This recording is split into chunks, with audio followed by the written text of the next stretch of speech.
Hello student, welcome to our channel B Tech Guru. ये video engineering chemistry की unit 1 की one shot video होने वाली है, जिसमें हम इस यूनिट में से आने वाले सभी इंपॉर्टेंट क्वेश्चंस को कवर करेंगे एंड क्या क्या क्वेश्चंस आपसे किस तरीके से पूछे जाते हैं वो देखेंगे। ठीक है, सभी टॉपिक्स को कवर करेंगे जो भी आपके टॉपिक्स हैं इस यूनिट से। तो सबसे पहले देख लेते हैं आपका सिलेबस। आपकी फर्स्ट यूनिट 5 पार्ट में डिवाइडेड है। ओके, तो हम एक एक करके सारे टॉपिक्स को पढ़ेंगे एंड समझेंगे कि किस तरीके से आपसे क्वेश्चन पूछा जाएगा एंड क्या आपको उस क्वेश्चन का आंसर लिख के आना जो भी क्वेश्चन आपसे पूछा जाएगा। सबसे पहला इसके अंदर टॉपिक आता है molecular orbital theory. Exam point of view से काफी इंपॉर्टेंट क्वेश्चन है, कई बार पूछा जा चुका है, इस बार भी पूछे जाने के चांसेस है। तो जैसे मैंने लिखाया हुआ है आपको वैसे ही लिख के आना है। सबसे पहला पॉइंट है इसमें कि ये थ्योरी एफ हुन एंड आर एस मुल्किन ने दी थी 1966 में। इस थ्योरी के अनुसार जब हमारे दो एटॉमिक ऑर्बिटल्स पास में आते हैं तो हमारे दो फोर्स एक्ट करते हैं। कौन कौन से फोर्स? एक अट्रैक्शन फोर्स एंड एक रिपल्शन फोर्स। एंड ये थ्योरी ये भी बताती है कि दो मॉलिक्यूलर ऑर्बिटल्स हमारे तब बनते हैं जब हमारे दो एटॉमिक ऑर्बिटल्स आपस में ओवरलैप करते हैं। ठीक है, एक बार पॉइंट पढ़ोगे तो आपको क्लियर हो जाएगा कि मैं क्या बोल रहा हूँ। एक मॉलिक्यूलर ऑर्बिटल हमारा बनता है अट्रैक्टिव फोर्स की वजह से एंड दूसरा बनता है हमारा रिपल्शन फोर्स की वजह से। एंड इनका नेम क्या होता है? Bonding molecular orbital and anti bonding molecular orbital. Bonding molecular orbital has lowest energy and greater stability. जो हमारे बॉन्डिंग मॉलिक्यूलर ऑर्बिटल होते हैं उनकी एनर्जी क्या होती है? कम होती है, लेकिन उसकी स्टेबिलिटी काफी अच्छी होती है। While anti bonding molecular has higher energy and lesser stability. जबकि एंटी बॉन्डिंग मॉलिक्यूलर ऑर्बिटल्स की जो एनर्जी होती है वो हमारी हाई होती है एंड स्टेबिलिटी उनकी लेस होती है। इसके बाद आपको आगे लिखना है इसका डायग्राम के बारे में। It may be shown as, देखो ये आपका डायग्राम है मॉलिक्यूलर ऑर्बिटल थ्योरी का। ठीक है, कैसे बनता है वो मैं आपको बता देता हूँ। सबसे पहले तो ये देखो, ये एनर्जी है। एनर्जी हमारी नीचे से ऊपर की तरफ बढ़ती चलेगी। हमारे दो ऑर्बिटल बन रहे थे, कौन से? Bonding molecular orbital and anti bonding molecular orbital. जो हमारे बॉन्डिंग मॉलिक्यूलर ऑर्बिटल होंगे वो हमारे नीचे होंगे एंड जो एंटी बॉन्डिंग मॉलिक्यूलर ऑर्बिटल है वो हमारे ऊपर की तरफ होंगे। ठीक है, एंड यहाँ पे क्या होगा? ये होंगे हमारे एटॉमिक ऑर्बिटल। सेम डायग्राम आपको अपने एग्जाम कॉपी में बना के आना है। ठीक है, आगे आपको इसमें लिखना है हमारे जितने भी एटॉमिक ऑर्बिटल्स होते हैं, फिल्ड हो या अनफिल्ड हो, ठीक है ना, वो पार्ट लेंगे हमारे ओवरलैपिंग में। तो जो अभी मैंने आपको ऊपर बताया सेम सेकंड पॉइंट यहाँ पे लिखा हुआ है, when two atomic orbitals overlap each other. जब हमारे दो एटॉमिक ऑर्बिटल ओवरलैप करते हैं एक दूसरे पे, तब हमारे दो मॉलिक्यूल ऑर्बिटल्स बनते हैं। ठीक है, जिन्हें हम बॉन्डिंग मॉलिक्यूलर ऑर्बिटल और एंटी बॉन्डिंग मॉलिक्यूलर ऑर्बिटल बोलते हैं। Bonding atomic orbitals have low energy and greater stability, अभी मैंने आपको बताया था। एंड इसमें क्या होता है? Higher energy and low stability. Fourth point है आपका कि हर मॉलिक्यूलर ऑर्बिटल के पास मैक्सिमम 2 इलेक्ट्रॉन्स होंगे और किसके साथ होंगे? अपोजिट स्पिन के साथ। एक इस तरीके से होगा और एक इस तरीके से होगा। ठीक है ना। फिफ्थ पॉइंट है आपका, जो आपके इलेक्ट्रॉन्स हैं वो फिल होते हैं, वो फिल होंगे हमारे इंक्रीजिंग ऑर्डर में। All electrons of bonding atom are filled in a new molecular orbital in increasing order of their energy. In case of molecular orbital of equal energy, Horn's rule is followed. देखो कई बार क्या होता है कि हमारे molecular orbitals की energy जो है वो इक्वल हो जाती है। हम ये डिसाइड नहीं कर पाते कि किसकी ज्यादा और किसकी कम है, तो उस केस में हमारा हॉर्न्स रूल फॉलो किया जाता है। अब इंजीनियरिंग केमिस्ट्री आप पढ़ रहे हो, 12th क्लास में आपने पढ़ा होगा हॉर्न्स रूल क्या होता है, तो वो आपको यहाँ पे लिखने की नीड नहीं है। आगे आपको इसमें लिखना है बॉन्ड ऑर्डर। बॉन्ड ऑर्डर क्या होता है? बॉन्ड ऑर्डर ये सीधा आपको इसका फॉर्मूला देखना है। फॉर्मूले में इसकी सारी थ्योरी है। फॉर्मूला क्या लिखा हुआ है? Bond order is equal to 1/2 into number of electrons in bonding molecular orbital minus number of electron in anti bonding molecular orbital. अब इस फॉर्मूले से ही हमें अपनी थ्योरी भी लिखनी है। थ्योरी क्या लिखी हुई है? The bond order is the half. Half का क्या मतलब है? 1/2 ऑफ डिफरेंस, और इस डिफरेंस का मतलब है ये माइनस। लिखा हुआ क्या आ गया? Difference of number of electrons in bonding molecular orbital and number of electrons in anti bonding molecular orbital, यही लिखा हुआ है। ठीक है, तो ये आपकी फॉर्मूले की थ्योरी है। इस तरीके से आपको बॉन्ड ऑर्डर लिखना है। आपसे 2 मार्क्स में ये क्वेश्चन पूछ सकता है कि बॉन्ड ऑर्डर क्या होता है। ठीक है, the bond order and the bond strength are directly related with each other. Therefore, higher the bond order, greater will be the bond strength and greater will be the stability of molecule. Okay, next चलते हैं। next आता है आपका electronic configuration and molecular orbital theory. Molecular orbital theory में आपका electronic configuration थोड़ा सा different होता है। जो आपने नॉर्मली इलेक्ट्रॉनिक कॉन्फ़िगरेशन पढ़ा होगा वो आपने पढ़ा होगा 1s2, 2s2, 2p6, इस तरीके से आपने इलेक्ट्रॉनिक कॉन्फ़िगरेशन पढ़ा होगा। लेकिन यहाँ पे ये थोड़ा सा डिफरेंट है। ये हमारा मॉलिक्यूलर ऑर्बिटल थ्योरी के अनुसार है। तो इसमें आपके 2 पार्ट हैं, कौन से? Light molecule and heavier molecule. मतलब जिन मॉलिक्यूल्स में इलेक्ट्रॉन हमारे 14 से कम होते हैं वो हमारे लाइट मॉलिक्यूल होते हैं। एंड जिन मॉलिक्यूल्स में इलेक्ट्रॉन 14 से ज्यादा होते हैं वो हमारे हैवियर मॉलिक्यूल होते हैं। एंड ये जो आपको यहाँ पे लिखा हुआ दिखाई दे रहा है ये तो आपको याद ही करना पड़ेगा, ठीक है। एक बार मैं बताता हूँ लिखा हुआ क्या है। ये आपका सिग्मा 1s, सेम इसका स्टार लगा हुआ है सिग्मा स्टार 1s, फिर सिग्मा 2s, फिर सिग्मा स्टार 2s। यहाँ पे pi two P X is equal to pi two P Y and sigma two P Z, ठीक है। और यहाँ पे क्या है, pi star two P X is equal to pi star two P Y and sigma star two P Z. इसी तरीके से ये सेकंड वाला है। अब आपको ये याद ही करना पड़ेगा, इसकी कोई ट्रिक नहीं है, ठीक है। आगे जब आप न्यूमेरिकल करोगे तो न्यूमेरिकल में आपको समझ में आ जाएगा कि आपको इसका कैसे यूज करना है, ठीक है। नेक्स्ट चलते हैं। तो आगे जो आपको डायग्राम्स अपने याद रखने हैं लाइट मॉलिक्यूल्स के लिए एंड हैवियर मॉलिक्यूल्स के लिए, वो हैं ये दोनों। जब हम बात करते हैं लाइट मॉलिक्यूल्स की और हैवियर मॉलिक्यूल्स की तो हमारे पास दो डायग्राम आते हैं। सबसे पहला तो जो इलेक्ट्रॉनिक कॉन्फ़िगरेशन मैंने आपको बताया वो यहाँ पर लिखा हुआ है एंड सेकेंड वाला आपका यहाँ पर लिखा हुआ है, ओके। तो ये आप एक बार डायग्राम देख लो। अब ये डायग्राम आपको काम कहाँ आएंगे, डायग्राम आएंगे आपको काम न्यूमेरिकल्स में, क्योंकि आपसे डायरेक्ट न्यूमेरिकल पूछे जाते हैं, क्वेश्चन पूछा जाता है तो वहां पे आपको ये डायग्राम बनाना होता है, ठीक है। क्वेश्चन देखेंगे डायरेक्ट तो आपको समझ में आ जाएगा। इंपॉर्टेंट क्वेश्चन है आपका, आपसे पूछेगा। सबसे पहला क्वेश्चन इसने पूछा है molecular orbital diagram of H2। तो H2 के बारे में बात करिए और साथ में लगा रखा है इसने ऊपर प्लस। अब ये प्लस का मतलब क्या होता है, प्लस का मतलब होता है कि जितने इलेक्ट्रॉन आपके पास हैं, ठीक है ना, जितने इलेक्ट्रॉन हैं उसमें से एक कर दो माइनस, ठीक है ना। एक प्लस का मतलब है एक माइनस, जितने भी इलेक्ट्रॉन हैं उनमें से एक माइनस कर दो। और यहीं पे अगर हमारा माइनस होता तो उसका मतलब होता है प्लस, तो इसका मतलब उल्टा होता है, ठीक है।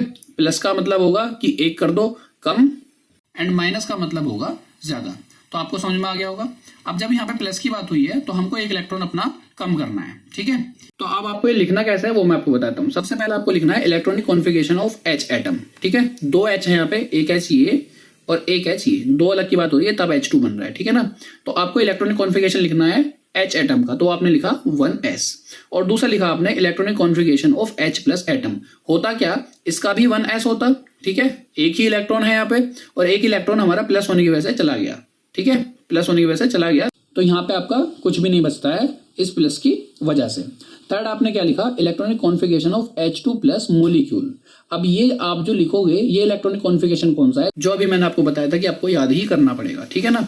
अब इसके डायग्राम के बारे में देखते हैं। सबसे पहले आपने जो डायग्राम देखा मैं आपको दोबारा दिखा देता हूँ। आपको इस तरीके से बना के चलना है। तो जब हम चलेंगे एनर्जी हमारी नीचे से ऊपर की तरफ चल रही है, तो हम सबसे पहले ये वाला डायग्राम बनाएंगे, फिर उसके बाद ये वाला बनाएंगे, फिर उसके बाद ये वाला बनाएंगे, ठीक है। तो आते हैं सबसे पहले नीचे वाले पे। अब हमारे पास सिर्फ 1s है, तो इस तरफ बनेगा आपका एटॉमिक ऑर्बिटल, ठीक है, और इस तरफ भी बनेगा आपका एटॉमिक ऑर्बिटल। इधर है आपका H और इधर है आपका H प्लस होने की वजह से ये वाला इलेक्ट्रॉन जो था यहाँ पे वो गायब हो गया, ठीक है, चला गया यहाँ से। तो अब यहाँ पे सिर्फ एक ही इलेक्ट्रॉन है। तो अब ये जब फिल होना शुरू होगा तो इस तरफ से जाएगा ये इसके अंदर, ठीक है। तो यहाँ पे हो गया है फिल, यहाँ से कुछ भी नहीं मिल पाएगा इसको, तो ये क्या बचता है, सिर्फ इतना ही। तो इसका इलेक्ट्रॉनिक कॉन्फ़िगरेशन क्या बनता है, सिर्फ 1s। मान लो अगर यहाँ पे एक और इलेक्ट्रॉन आ जाता तो ये हो जाता सिग्मा 1s2, ठीक है। अभी क्या है ये, अभी सिर्फ सिग्मा 1s है, ठीक है। तो इतना आपको आ गया, ये आपको डायग्राम बनाना आ गया, डायग्राम बन गया आपका। उसके बाद आपने अपना इलेक्ट्रॉनिक कॉन्फ़िगरेशन भी लिख दिया। ये इलेक्ट्रॉनिक कॉन्फ़िगरेशन आपको लिखना है मॉलिक्यूलर ऑर्बिटल वाला, ये वाला नहीं। यहाँ पे आपने लिखा है 1s, ये तो आपका नॉर्मल वाला होता है। यहाँ पे लिखना है आपको सिग्मा 1s, जो मैंने आपको बताया। उसके बाद आपसे बॉन्ड ऑर्डर पूछा जाता है। बॉन्ड ऑर्डर मैंने आपको अभी उसका फॉर्मूला बताया था, फॉर्मूला आपके सामने ये रहा, ठीक है। उस फॉर्मूले के अनुसार हमने रखी आपकी वैल्यू। नीचे वाला जो होता है ये होता है आपका बॉन्डिंग मॉलिक्यूलर ऑर्बिटल एंड ऊपर वाला होता है आपका एंटी बॉन्डिंग मॉलिक्यूलर ऑर्बिटल। अब इसके अंदर के इलेक्ट्रॉन माइनस इसके अंदर के इलेक्ट्रॉन अपॉन में 2 होता है, ठीक है। ये आपका क्या होता है, फॉर्मूला। तो इस फॉर्मूले के अनुसार हमने अपनी वैल्यूज को फिल करा। वैल्यू फिल करने के लिए हमने देखा बॉन्डिंग मॉलिक्यूलर ऑर्बिटल में हमारे कितने इलेक्ट्रॉन है, 1, तो हमने 1 फिल कर दिया। And anti bonding molecular orbital में हमारा कोई इलेक्ट्रॉन नहीं है, तो वो रखा हमने 0 और आंसर आया आपका 1/2। देखो जब तक आपका पॉजिटिव आंसर है तो इसका मतलब वो मॉलिक्यूल एग्जिस्ट करता है, यानी H2 प्लस हमारा एग्जिस्ट करता है। अगर वो नेगेटिव आता है तो हमारा एग्जिस्ट नहीं करता है। तो as we can see the bond order is positive, so the molecule is exist करता है। इसके बाद आपका इसमें एक मेन इंपॉर्टेंट पॉइंट है जो आपसे पूछता है मैग्नेटिक बिहेवियर कैसा होता है। किसी भी मॉलिक्यूल का वो मैग्नेटिक बिहेवियर पूछेगा। इसका सीधा सीधा सिंपल सा एक शॉर्ट ट्रिक है, वो मैं आपको बता रहा हूँ। ये दो होते हैं, एक तो पैरामैग्नेटिक, एक होता है डायामैग्नेटिक, ठीक है। अब ये पैरामैग्नेटिक कब होगा इसकी मैं ट्रिक बता रहा हूँ आपको। अगर आपको पैरामैग्नेटिक का पता है तो दूसरा बचता है डायमैग्नेटिक, वो आप बता ही दोगे। देखो जब भी आपका इलेक्ट्रॉन ये दिख रहा है ना आपको, ये जो आपका बॉक्स है, इस बॉक्स में अगर आपके 2 इलेक्ट्रॉन हैं तो ये भर चुका है, ठीक है, इसको कोई नीड नहीं है किसी भी चीज की। लेकिन अगर ये आधा है, ठीक है, लाइक ये मान लो ये बॉक्स आधा है, तो ये अब क्या होना चाहता है, ये अब पूरा होना चाहता है। और पूरा होना चाहता है तो इसका मतलब ये पैरामैग्नेटिक है। पी से पूरा होना चाहता है एंड पी से पैरामैग्नेटिक, ठीक है। अगर पूरा होना चाहता है तो है ये पैरामैग्नेटिक, और पूरा नहीं होना चाहता तो डायमैग्नेटिक, ठीक है। ट्रिक समझ में आ गई होगी, याद रह जाएगा आपको एग्जाम में आसानी से कि अगर ये पूरा होना चाहता है तो पैरामैग्नेटिक एंड पूरा नहीं होना चाहता तो डायमैग्नेटिक। अब यहां अगर आप इसको देखोगे तो इसमें सिर्फ एक इलेक्ट्रॉन है, लेकिन होने कितने चाहिए थे, 2। तो ये क्या है, ये अब पूरा होना चाहता है, ये हो गया पैरामैग्नेटिक। आगे चलते हैं, आपको डायमैग्नेटिक के बारे में भी समझ में आ जाएगा। नेक्स्ट क्वेश्चन आता है आपका He2+ का, ठीक है। सबसे पहले आपने इलेक्ट्रॉनिक कॉन्फ़िगरेशन लिखा He का, वो क्या होता है 1s2, and electronic configuration He+ का, देखो 1s2 होता है हमारा, लेकिन एक हमारा चला गया किसकी वजह से, प्लस की वजह से, ठीक है, समझ में आ गया होगा ये तो। अब electronic configuration of H2+ molecule, ये वाला इलेक्ट्रॉनिक कॉन्फ़िगरेशन हमारा कौन सा है, मॉलिक्यूलर ऑर्बिटल थ्योरी वाला। इसको देखेंगे बाद में, पहले देखते हैं इसका डायग्राम बनाया आपने। He इधर कितने हमारे 2 इलेक्ट्रॉन हैं, और इधर हमारा एक बचा, क्योंकि हमारा 1+ के चक्कर में खत्म हो गया।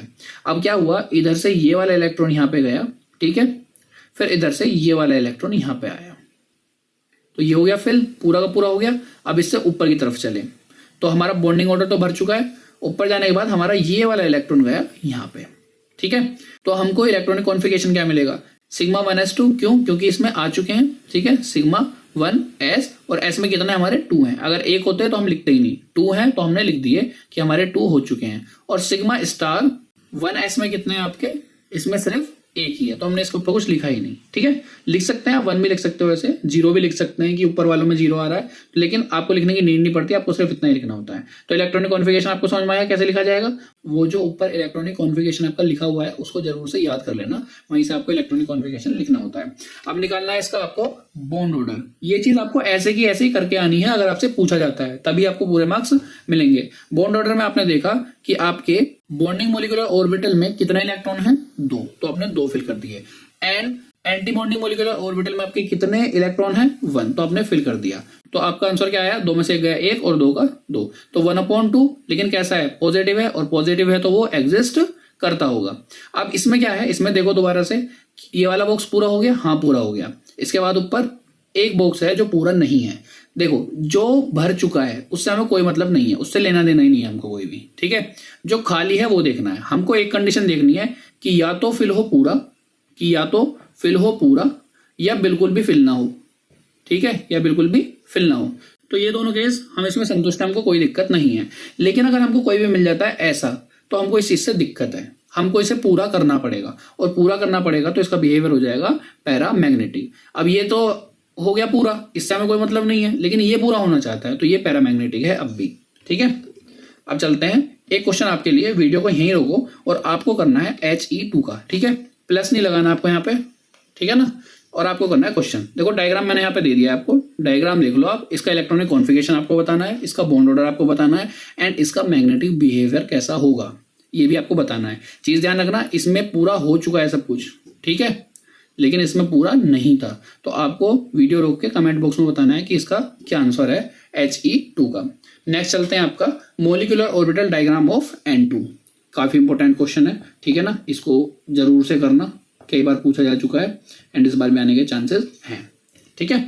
तो सबसे पहले आपको सेम वैसे ही लिखना है कि electronic configuration of an atom क्या होगा आपका 1s2 2s2 and 2p3, and उसके बाद क्या है आपका इलेक्ट्रॉनिक कॉन्फ़िगरेशन ऑफ n यानी दूसरा एटम। ये जो दे रखा है ना N2, इसका मतलब दे रखा है कि ये एक n है और ये दूसरा n है, ठीक है। इस तरीके से 2 n है, उनका इलेक्ट्रॉनिक कॉन्फ़िगरेशन लिखा।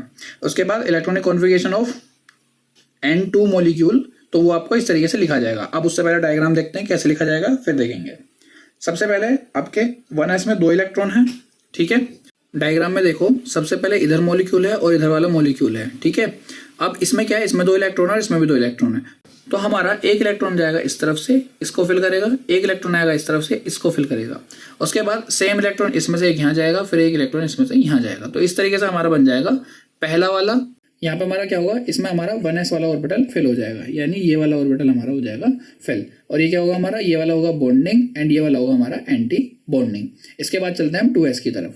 हमारे पास 2 इलेक्ट्रॉन है अभी भी, ठीक है, इसमें भी 2 इलेक्ट्रॉन है एंड इसमें भी 2 इलेक्ट्रॉन है। तो दोनों तरफ से गए, एक इस तरफ, 2 इस तरफ से गए, 2 इस तरफ से गए, एक यहाँ से यहाँ पे आएगा, एक यहाँ से यहाँ पे आएगा, फिर एक इसमें से यहाँ जाएगा, फिर एक इसमें से यहाँ पे जाएगा। तो इस तरीके से हमारा 2s वाला भी कंप्लीट होता है। तो जैसे मैंने आपको बताया था 2 डायग्राम, अगर आप दोनों के इलेक्ट्रॉन्स को मिलाओगे तो कितने इलेक्ट्रॉन बनेंगे, 7 इसमें एंड 7 इसमें, तो आपके कितने हो गए 14, ठीक है। तो ये कौन सा वाला बनेगा, ये आपका बनेगा पहला वाला, जिसमें आपका क्या था, ये चेंजेस थे। पहले मैं आपको बता देता हूँ कि उन दोनों में चेंजेस क्या है। इनमें कोई चेंज नहीं है, इसमें बस आपको यहाँ पे एक चेंज देखने के लिए मिलेगा, ये वाला, ठीक है। यहाँ पे क्या है, यहाँ पे हमारे 2 ऑर्बिटल हमारे नीचे हैं एंड इस वाले में हमारे 2 ऑर्बिटल ऊपर हैं, बस एक यही चेंज है, ठीक है। इसको वैसे याद रखने के लिए हम यूज करते हैं 21-21 एंड 12-21 का, ठीक है ना। अब होता क्या है मैं बता देता हूँ। 21-21 से क्या मतलब है, पहले 2 फिर 1 फिर 2 फिर 1, पहले 2 फिर 1 फिर 2 फिर 1, ओके। यहाँ पे 12-21 में क्या होता है, पहले 1 फिर 2 फिर 2 फिर 1, ठीक है ना, समझ गए 12-21 और 21-21 का मतलब, ठीक है। अब चलते हैं अपना वापस क्वेश्चन पे, जो हमारा क्वेश्चन था। अब आपने ये नीचे वाले दोनों बना लिए, इससे ऊपर आता है अब हमारा P वाला, इसमें भी 3 है एंड इसमें भी 3 है। अब जब आप फिल करते हैं तो आपको इतना तो पता होगा कि इलेक्ट्रॉन ऐसा नहीं है कि हमारा एक में ही 2 एक साथ चले जाएंगे, बराबर जाएंगे, इक्वल इसमें, ठीक है ना। फिर जब बढ़ जाएंगे उसके बाद बचते हैं तो हमारा एक इसमें आएगा, फिर एक इसमें आएगा, फिर एक इसमें आएगा, एंड ये होते कैसे हैं, अपोजिट स्पिन में होते हैं, याद रखना है, ठीक है ना।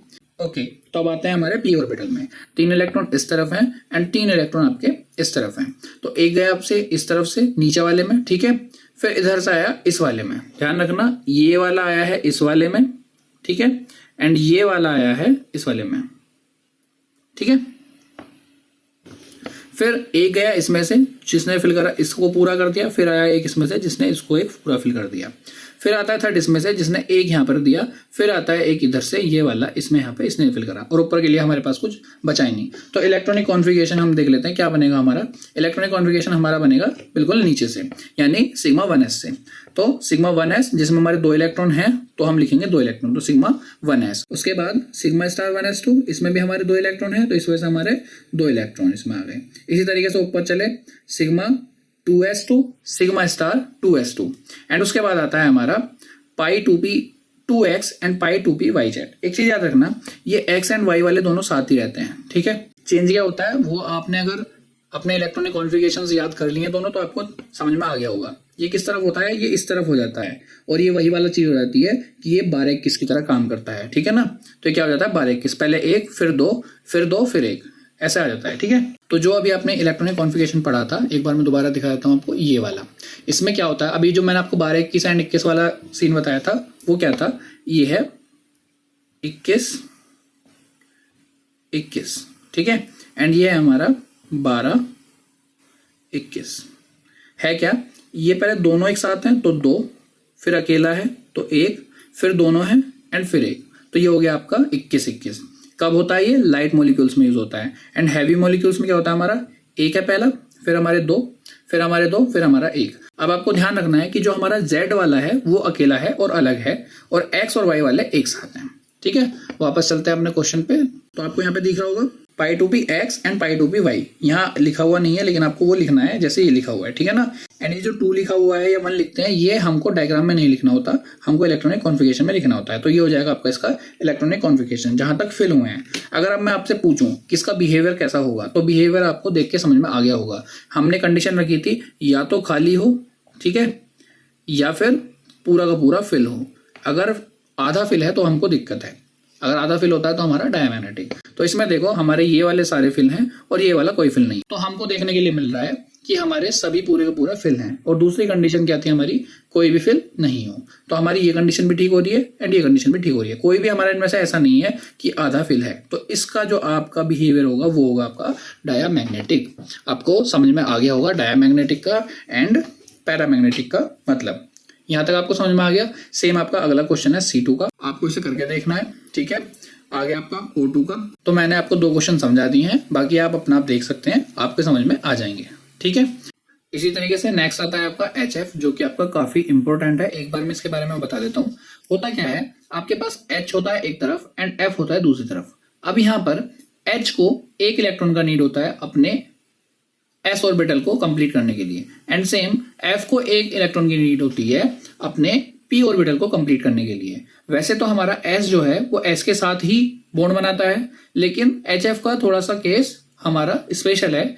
इसमें H का s ऑर्बिटल F के p ऑर्बिटल से बॉन्ड बनाता है। ठीक है, ऐसा होता क्यों है? क्योंकि जो हमारा F होता है वो मोर इलेक्ट्रोनेगेटिव होता है, एंड जो F के s ऑर्बिटल होते हैं उनकी एनर्जी बहुत कम होती है H के 1s के मुकाबले। तो इस वजह से H का s ऑर्बिटल F के s ऑर्बिटल से बॉन्ड नहीं बनाता, ये बॉन्ड बनाता है F के p ऑर्बिटल से। ठीक है ना। अब होता क्या है, जो आपके नीचे वाले बनते हैं ये हो जाते हैं आपके नॉन बॉन्डिंग। नॉन बॉन्डिंग एक अलग टर्म है, इसे एंटी बॉन्डिंग से मत कर देना। एंटी बॉन्डिंग आपका ये वाला होता है, ये आपका नॉन बॉन्डिंग हो गया। सेम इसी तरीके से p ऑर्बिटल्स के हमारे ये दोनों हो गए नॉन बॉन्डिंग। ठीक है, और इसने बॉन्ड किससे बनाया? सिर्फ थर्ड वाले से। तो इनका जो मेन बॉन्ड बना है वो बना है सिर्फ ये वाला, और ये होता कौन सा है? सिग्मा।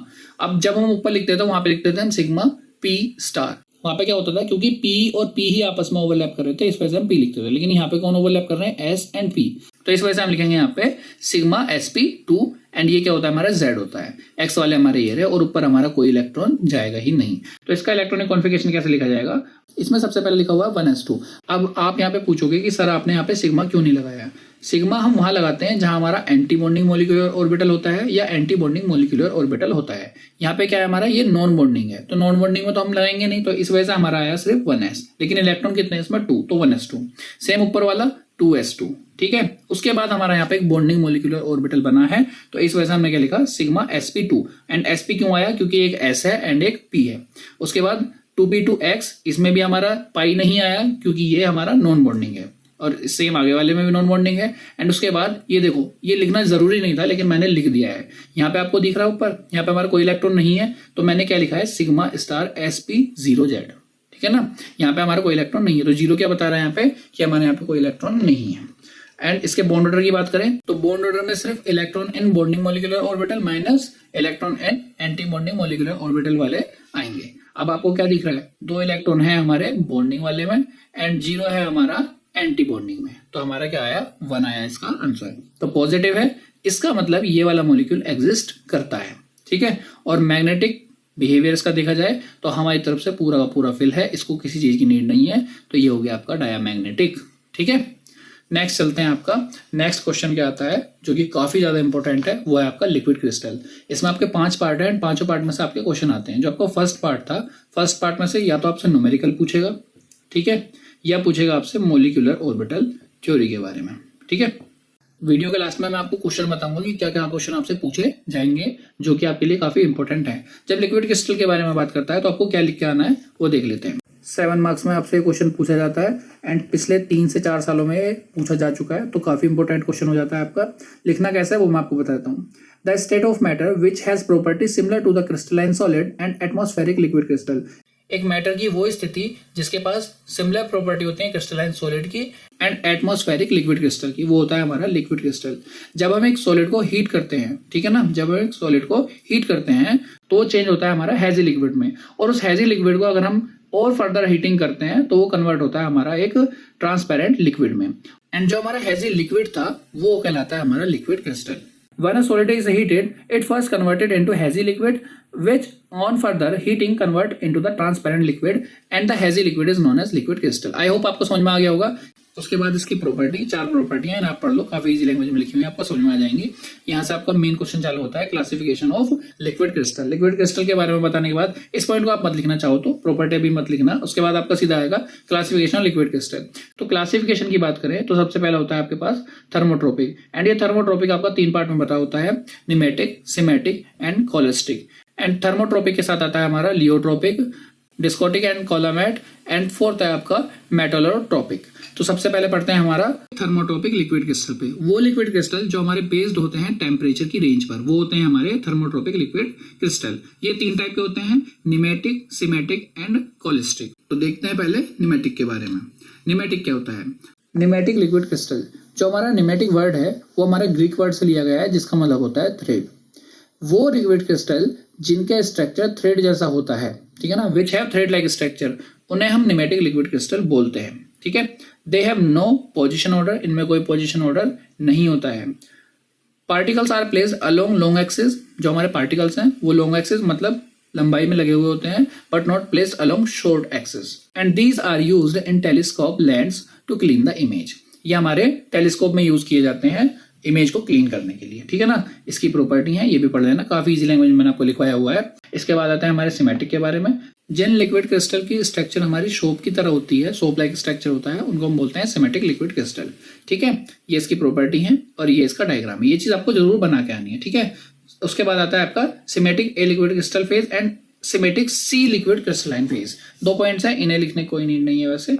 ठीक है, आपको सीधा लिखना है। Third, cholesteric liquid crystal. इसमें क्या होता है हमारा, जिनमें हमारा कोलेस्ट्रॉल लाइक स्ट्रक्चर होता है वो होते हैं हमारे कोलेस्ट्रिक लिक्विड क्रिस्टल। ये इसका डायग्राम है। ठीक है, एंड ये इसकी प्रॉपर्टी। ये 3-4 पॉइंट इनके बारे में लिखे हुए हैं कि ये होता क्या है, तो इन्हें आप पढ़ लोगे तो आपको आराम से याद हो जाएंगे क्या होता है। ठीक है, उसके बाद सेकंड आता है हमारा लियोट्रोपिक लिक्विड क्रिस्टल।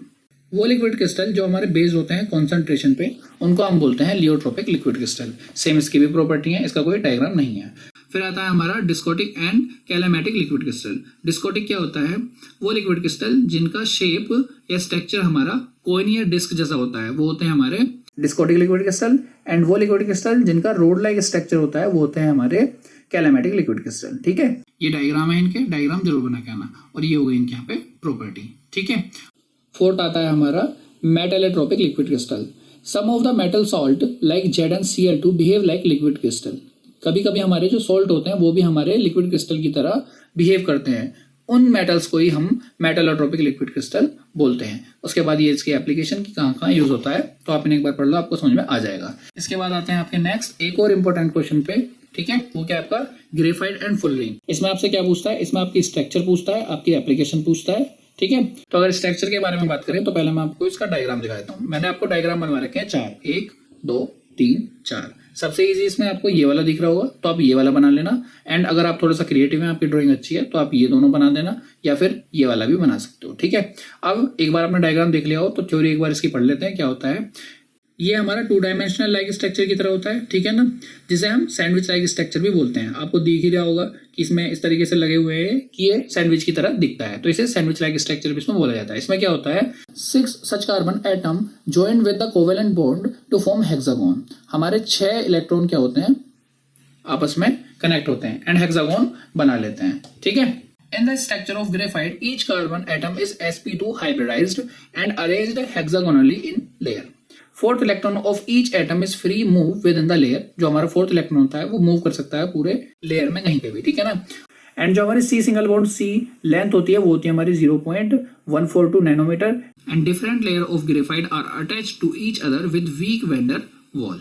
ओके, तो डायग्राम आपको दिख ही गया होगा, आपको समझ में आ गया होगा कि क्या डायग्राम है। एक बार वीडियो रोक के जो मैंने लिखा है उसको एक बार देख लो कि क्या लिखा हुआ है। ठीक है, नेक्स्ट चलते हैं आपका आगे। इसी में है टाइप ऑफ ग्रेफाइट। हमारे पास 2 टाइप के ग्रेफाइट हैं, alpha graphite and beta graphite. Alpha graphite में होता है हमारे AB टाइप अरेंजमेंट, जिनमें होता है AB मतलब पहले A फिर B फिर A फिर B फिर A फिर B। जैसे आपको यहाँ डायग्राम में दिख रहा होगा कि A है फिर B दूसरा अलग है फिर A सेम है। ठीक है ना, तो इस तरीके से अगर ये आगे इंक्रीज होता रहेगा तो क्या होगा, हमारा AB स्ट्रक्चर होगी, इसमें अरेंजमेंट होगी, तो वो क्या होगा हमारा अल्फा ग्रेफाइट। एंड सेकंड इसमें बीटा ग्रेफाइट। उसमें क्या होता है, उसमें होता है हमारा ABC टाइप अरेंजमेंट। डायग्राम में आपको देख के समझ में आ गया होगा।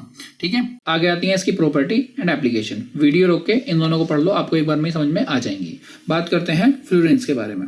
फ्लोरेंस क्या होता है, ये भी एक एल्ट्रोप है हमारे कार्बन का। ठीक है ना, जैसे हमारा ग्रेफाइट था। इसको हम बकी बॉल भी बोलते हैं। बकी बॉल क्यों बोलते हैं, क्योंकि बकी बॉल जैसी दिखती है। ये हमारी 60 कार्बन एटम से मिलकर बनी हुई होती है और इसमें भी हमारे सभी कार्बन sp2 हाइब्रिडाइज्ड होते हैं। एंड फ्लोरीन के अंदर हमारे पास 12 पेंटागॉन्स एंड 20 हेक्सागोन होते हैं। पेंटागॉन्स मतलब जिनमें हमारे 5 पॉइंट होते हैं। ठीक है, वो हमारे पेंटागॉन्स, एंड जिनमें हमारे 6 होते हैं, यानी 1 2 3 4। ये वाला कैसा है, ये हमारा 6 वाला है, तो ये हमारा हेक्सागोन है। एंड जिसमें हमारे 5 है तो ये हमारा पेंटागॉन है। ठीक है ना, तो इस तरीके से हमारे 12 पेंटागॉन्स होते हैं एंड 20 हमारे हेक्सागोन्स होते हैं। और ये इस तरीके से अरेंज होते हैं कि हमारे 2 पेंटागॉन्स आपस में एक दूसरे को टच नहीं करते। ठीक है ना, इसमें हमारी 60 वर्टिसेस एंड 32 फेसेस होते हैं। एंड जो हमारी कार्बन कार्बन के बीच सिंगल बॉन्ड है उसकी लेंथ होती है 104.5 एंगस्ट्रॉम, ठीक है। और डबल बॉन्ड की कितनी होती है 1.38 एंगस्ट्रॉम। ये आपका फुल रिंग हो गया। इसकी प्रॉपर्टीज एंड उसकी एप्लीकेशन भी आपके सामने है, ठीक है। ये देखने में ऐसा होता है, मैंने आपकी इमेज लगा दी है, कैसा होता है देख लेना। इसके बाद आता है हमारा फोर्थ पार्ट, नैनो मटेरियल्स। यहाँ से आपका क्वेश्चन पूछा जाता है नैनो मटेरियल होता क्या है, या एक क्वेश्चन है CNT, कार्बन नैनो ट्यूब, वो आपसे पूछ लिया जाता है। नैनो मटेरियल्स क्या होते हैं? Nano materials are the tiny materials that have at least one dimension. मतलब उनका एक डायमेंशन तो होगा, या तो लेंथ होगी, या उनकी विड्थ होगी, या होगी उनकी हाइट, ठीक है ना। कुछ ना कुछ होगा, और वो होगा किसके बीच में? 1 नैनोमीटर से लेकर 100 नैनोमीटर के बीच में कुछ ना कुछ उसका होगा, ठीक है। इनकी यूनिक प्रॉपर्टी एंड इनके एप्लीकेशंस एक इसको ग्रोइंग फील्ड बना देती हैं रिसर्च एंड डेवलपमेंट के लिए, ठीक है ना। And 1 nanometre is equal to 10⁻⁹ metre, and ये वैल्यू होती है आपकी नैनोमीटर की। एग्जाम्पल क्या है आपके? कार्बन नैनो ट्यूब, जो कि आप पढ़ोगे, ग्रेफेन्स एंड क्वांटम डॉट्स। उसके बाद nano materials are very small materials often smaller than the width of a human hair. मतलब इंसान के बाल की मोटाई से भी बहुत छोटी चीज है, ठीक है ना। When materials get this small, their properties can change dramatically. अगर हमारा कोई मटेरियल इतना छोटा हो जाएगा तो उसकी प्रॉपर्टी भी चेंज हो जाएंगी ड्रामेटिकली, ठीक है। इसके बाद इसकी प्रॉपर्टी है, प्रॉपर्टी में क्या है आपकी? Strength, heat, electricity, light, magnetism and chemical reactivity. Okay, अब आते हैं आपके methods of preparation of nano materials. आपके पास दो मेथड्स हैं, कौन से? Top down method and bottom up method. काफी आसान है, आपको डायग्राम दिख रहा है, डायग्राम को आपको अपनी लैंग्वेज में लिखना है, बस इतना ही आपके इसके मेथड में होता है। टॉप डाउन मेथड में क्या है? In this method particles of large size are broke down physically, chemically and mechanically into particles of nano range. Nano range कौन सी आती है आपकी? 1 to 100 नैनोमीटर। इस तरफ आपके डायग्राम है, इसमें क्या है आपका एक बड़ा मटेरियल है, वो physically, chemically and mechanically break हो गया पाउडर फॉर्म में, ठीक है ना। पाउडर वो फॉर्म है जो आपको दिख रही है आराम से, ठीक है ना। जितना पतला आपका पाउडर होता है लगाने वाला, डर्मिकूल वाला, ठीक है, उतने में पहुंच गया है। उसे फर्दर ब्रेक डाउन किया गया तो वो पहुंच गया हमारा नैनो मटेरियल्स में, ठीक है। सेकेंड होता है आपका बॉटम अप मेथड, मतलब बहुत छोटे से हमें नैनो मटेरियल्स पे लेके आना है, ठीक है। अभी क्या करा था हमने? हम बड़े से नैनो मटेरियल की तरफ गए थे। तो नैनो मटेरियल क्या है हमारा? नैनो मटेरियल हमारा कहीं बीच में है। एक बार हम ऊपर से उस तक आ रहे हैं और एक बार नीचे से उस तक जा रहे हैं। तो ऊपर वाला सबसे कोई बड़ा होगा, उसको ब्रेक डाउन करके यहाँ गए होंगे, और नीचे वाला कोई बहुत छोटा होगा, उसको जोड़ जोड़ के हम यहाँ तक आए होंगे, और जब जाके हमें मिले होंगे यहाँ पे ये नैनो मटेरियल्स, ठीक है। तो इसमें क्या है? इसमें लिखा हुआ भी है, in this method very small size particles are condensed and converted into nano range. हमारे नीचे सबसे छोटे हैं, उनका कंडेंसेशन होता है एंड वो आते हैं आपके क्लस्टर ऑफ एटम में, जो कि हमारे लेस देन 1 नैनो मटेरियल होते हैं, और उसके बाद फर्दर कंडेंसेशन करने पे हमें मिल जाते हैं हमारे नैनो मटेरियल्स, ठीक है। इतना आपको लिखना है इसके मेथड्स के बारे में। फिर उसके बाद आपकी एप्लीकेशंस है, वीडियो रोक के एक बार आपने पढ़ लो, आपको समझ में आ जाएंगी। फिर आता है आपका carbon nano tube. Important question है फर्दर। कार्बन नैनो ट्यूब है क्या? Carbon nano tube are a type of nano materials, meaning they are very small structure and they are formed when carbon atoms are arranged in hexagonal ring and rolled up into cylindrical structure. इतनी easy language में लिखा हुआ है, आपको पढ़ के समझ में आ गया होगा। Carbon nano tube are form of carbon. Carbon nano tube क्या है हमारी? कार्बन से बनी होती है, which is like graphite used in pencil. They are hollow cylindrical tube and 100 times smaller than human hair. समझ रहे हो? ह्यूमन हेयर का भी 1000 time smaller but stronger than steel, लेकिन ये स्ट्रॉन्गर होता है स्टील से, ठीक है। When graphite sheet is folded cylindrically, then we get cylindrical hollow tube like structure, which is called carbon nanotube. इतना अगर आप लिख दोगे कार्बन नैनो ट्यूब के बारे में तो सामने वाले को पता लग जाएगा कि आप इसके बारे में जानते हो। अब हमारी कार्बन नैनो ट्यूब दो टाइप की होती है, SWCNT, MWCNT। होती क्या है? Single walled nano tube and multi walled nano tube. These are made of single layer of carbon atoms rolled up into a tube. And second क्या है आपकी? These are made of multi layer of carbon atom rolled up to into tube. Example आपको यहाँ दिख रहा होगा, ठीक है ना। इसमें हमारी सिंगल है एंड इसमें क्या है? एक अंदर है, फिर उसके ऊपर है, फिर उसके ऊपर है। तो डायग्राम्स में आपको देख के आसानी से समझ में आ ही जाएगा कि यहाँ पे क्या लिखा हुआ है।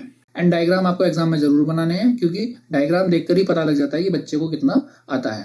उसके बाद इसकी प्रॉपर्टी एंड एप्लीकेशन, वीडियो रोक के इनको भी पढ़ लेना एक बार। फिफ्थ पार्ट आता है आपका ग्रीन केमिस्ट्री। ये भी आपका इंपॉर्टेंट है, लेकिन इंपॉर्टेंट इसमें ये नहीं है कि ये क्या होती है, इंपॉर्टेंट है इसके प्रिंसिपल्स। 12 प्रिंसिपल्स है हमारे पास जो कि हमको पढ़ने हैं। वो आपसे एग्जाम में डायरेक्ट पूछेगा, तो 12 पूछेगा, आपसे 7 या 5 आपसे पूछेगा। तो सीधा चलते हैं आपके प्रिंसिपल्स पे, ठीक है।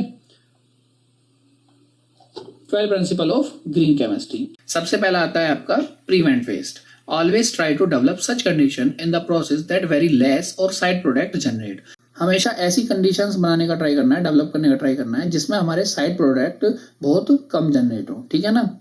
एग्जाम्पल क्या है हमारा, production of hydrogen NaOCl plus 2NH3, जिससे हमारा बनता है NH2.NH2 plus NaCl plus H2O, and इसमें ये हमारा H2O2 plus 2NH3 arrow NH2.NH2 plus H2O, ठीक है। सेकेंड है आपका atom economy. Atom economy clear that how many reactant atoms has converting into product, so such synthesis strategies should be adopted by which whole of atom reactant should be converted into product।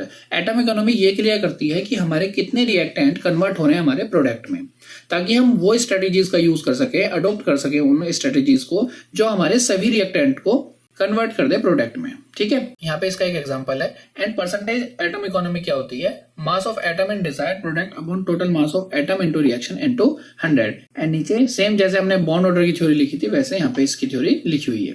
Third आता है आपका less hazardous chemical synthesis.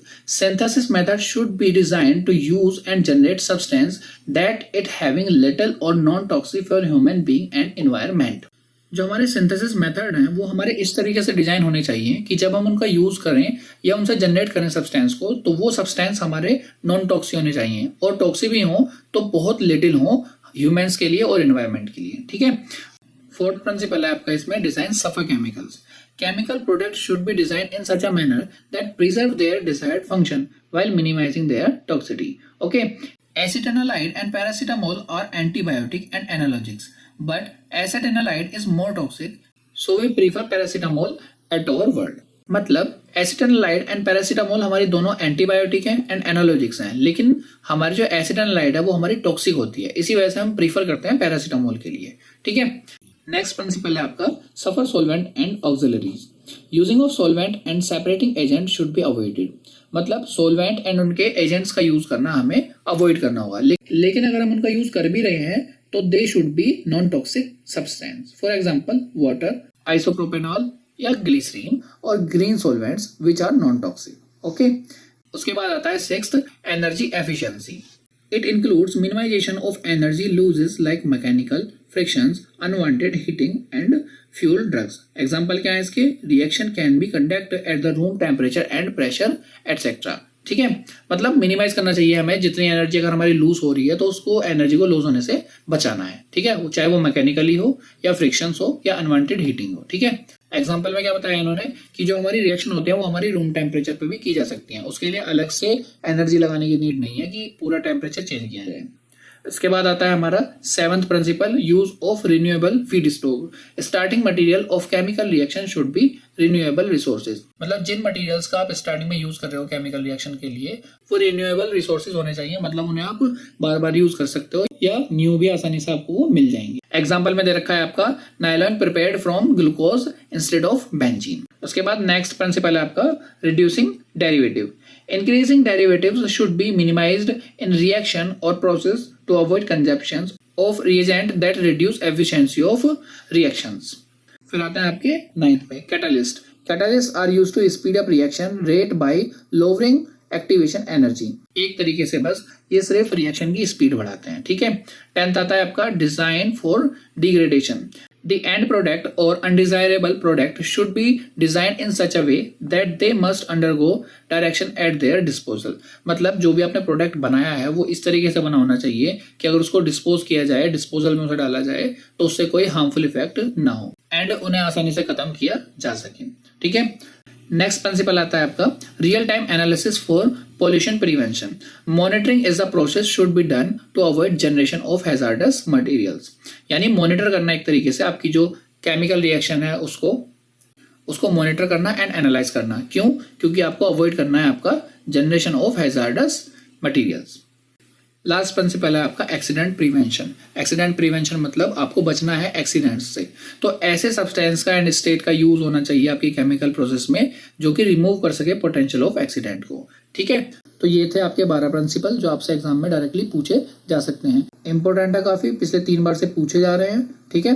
तो इनको आराम से एक बार बैठ के पढ़ लेना, आपको समझ में आ जाएंगे कि क्या लिखा हुआ है।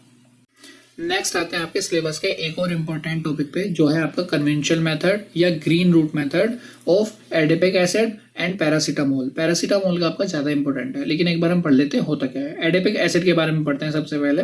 It is the largest monomer of nylon 66। ये क्या है हमारा, ये लार्जेस्ट मोनोमर है नाइलॉन 66 का। एंड इसका फॉर्मूला क्या है, COOH, CH2 का होल 4 एंड COOH। लेकिन इसको हम इस तरीके से भी प्रेजेंट कर सकते हैं और इस तरीके से भी इसको हम लिख देते हैं। सबसे पहले देखते हैं इसका कन्वेंशनल मेथड यानी ट्रेडिशनल मेथड। स्टेप 1 क्या है, रिड्यूस बेंजीन इनटू साइक्लोहेक्सेन। हमने यहाँ पे बेंजीन लिया और इसमें +3H2 हमने दिया। 3H2 देने के बाद ये बन गया हमारा साइक्लोहेक्सेन। स्टेप 2 में हमने क्या करा, इस साइक्लोहेक्सेन को हमने ऑक्सीडेशन कर दिया। ठीक है, ऑक्सीडेशन कर दिया तो हमको क्या मिलता है, साइक्लोहेक्सेनॉन। ठीक है ना, ये साइक्लोहेक्सेनॉन है यहाँ पे। फिर उसके बाद साइक्लोहेक्सेनॉन को हमने HNO3 दिया, उससे हमको मिला एडिपिक एसिड। ये था हमारा ट्रेडिशनल मेथड। लेकिन कन्वेंशनल मेथड के साथ साथ हमें देखने के लिए मिलता है ड्रॉबैक। अब ड्रॉबैक क्या है, सबसे पहला आपका बेंजीन का यूज। बेंजीन जो है हमारे एयर के लिए काफी हानिकारक होती है, इससे हमारा पोल्यूशन होता है एयर में। ठीक है, तो इस वजह से ये इसका ड्रॉबैक बन गई। फिर हमारा इसमें HNO3 का यूज होता है, जो कि हमारा चेंज कर देता है pH वैल्यू को। उसके बाद ग्लोबल वार्मिंग बढ़ाता है इसका टेम्परेचर, जो कि हमारा 60 डिग्री सेंटीग्रेड से 80 सेंटीग्रेड हो जाता है। फिर इसमें Al2O3 और Cu का भी यूज होता है, जो कि हमारे लिए टॉक्सिक है। एंड जो हमारा साइक्लोहेक्सेनॉन होता है वो भी हमारा टॉक्सिक होता है। ठीक है, अब आप कहोगे सर यहाँ पे हमने Al2O3 का या Cu का तो यूज भी नहीं किया, ठीक है, या NH4 या NO3 का तो हमने यूज भी नहीं किया, फिर ये कहाँ से आ गए। देखो, जब कोई चीज हम कन्वर्ट करते हैं ट्रेडिशनल मेथड में, तो उसमें कुछ केमिकल्स डाले जाते हैं जो बहुत कम मात्रा में होते हैं, उन्हें लिखा भी नहीं जाता है। तो इस वजह से ये चीजें ऐसी होती हैं कि यूज तो की गई हैं, लेकिन नाम मात्र ही की गई हैं, इस वजह से इनका यूज हम दिखाते नहीं है। तो ये यहाँ पे आपको देखने के लिए नहीं मिलेंगी, बट ये यूज होती है ट्रेडिशनल मेथड में, इस वजह से ये ड्रॉबैक में आ गया। ठीक है, आगे चलते हैं इसका ग्रीन रूट। तो ग्रीन रूट में क्या होता है, step 1, reduce glucose by E Koli. ठीक है ना, ई कोली क्या है हमारा, ये एक बैक्टीरिया है, उसके द्वारा हम क्या करते हैं, रिडक्शन करते हैं ग्लूकोज का। ग्लूकोज का रिडक्शन करने के बाद हमको मिलता है 3-हाइड्रोक्सीशिकीमेट। ठीक है, स्टेप 2 में क्या होता है हमारा, रिड्यूस ऑफ 3-हाइड्रोशिकीमेट। इसको हम रिड्यूस करते हैं दोबारा इसी बैक्टीरिया के साथ और हमको मिलता है सिस म्यूकोनिक एसिड। अब इस सिस म्यूकोनिक एसिड को हम क्या करते हैं, कन्वर्ट कर लेते हैं एडिपिक एसिड में। किस तरीके से, हम रिडक्शन करते हैं सिस म्यूकोनिक एसिड का। ठीक है, लेकिन इसके साथ साथ हमारे पास दूसरा भी रूट है, कौन सा, साइक्लोहेक्सेनॉन वाला, लेकिन ये वाला आपको नहीं लिखना है, इस पर आपको नंबर भी नहीं मिलेंगे अगर आपने लिख दिया तो। ठीक है ना, फिर उसके बाद आता है आपका PCM, पैरासीटामोल। पैरासीटामोल होती क्या है, पैरासीटामोल एक पेन किलर हमारी दवाई है, पेन किलर दवाई जो आपको बुखार में आप ले लेते हैं कई बार। ठीक है, कई बार आपने देखा होगी कि बच्चों को अगर बुखार होता है तो उसका पैरासीटामोल बोल देते हैं। कन्वेंशनल इसका मेथड देखा जाए तो क्या था हमारा, हम फिनोल को लेते हैं, ठीक है ना, लिखा हुआ भी है, nitration of phenol using titrating mixture. ठीक है, उसमें क्या होता है हमारा, फिनोल होता है और फिनोल को हम किससे रिएक्ट कराते हैं, HNO3 + H2SO4।